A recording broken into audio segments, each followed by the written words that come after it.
They say that the Roman legion lived on the march, and in very many senses this is true. Average Roman legionnaire could march 20 to 24 miles, just 35 to 40 kilometers in a day. And they did this carrying 60 to 100 pounds on their back. That's 35 to 40 kilograms was their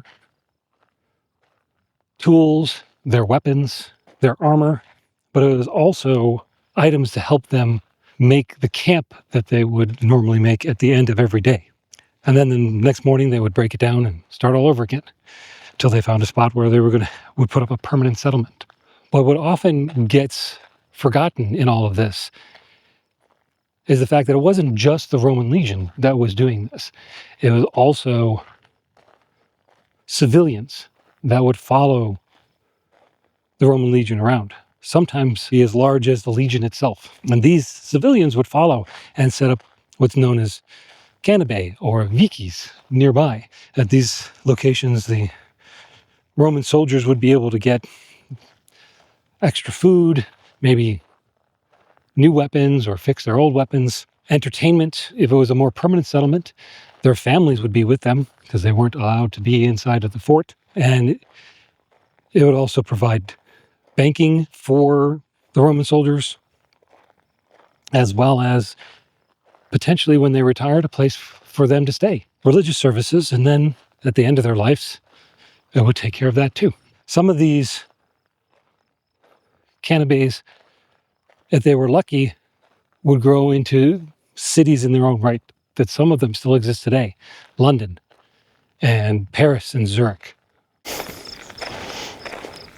Camp followers weren't just something that happened during Roman times.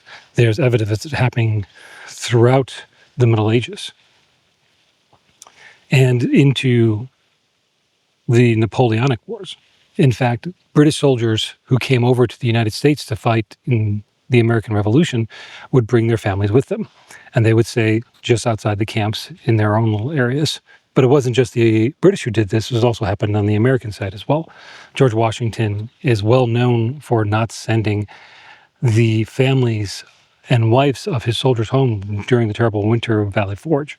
In fact, he thought that it was better for this army because the wives would help maintain a sense of decorum and also a sense of cleanliness within the camps.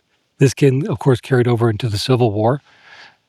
And then when America got involved overseas during World War I and World War II, this transitioned into the support of the towns and the cities around where America would base itself after World War II, in Germany, in Italy, in Japan and England and Korea. The areas where America would put its bases would see a large influx of people to support the personnel who would be living on those bases. But it didn't happen just overseas. This influx of money into the local area happened in the United States as well. There are many bases in the United States with large civilian populations outside of them. Fort Bliss, Fort Bragg, even here at Fort Huachuca, that depend heavily on the activity of the base in order to keep the city functioning.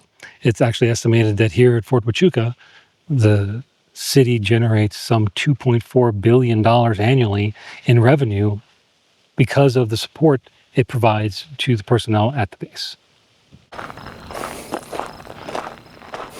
The problem with these Canabae or vicis that the Romans would found whenever they would set up a fort is that not all of them became a London or a Paris or a Zurich.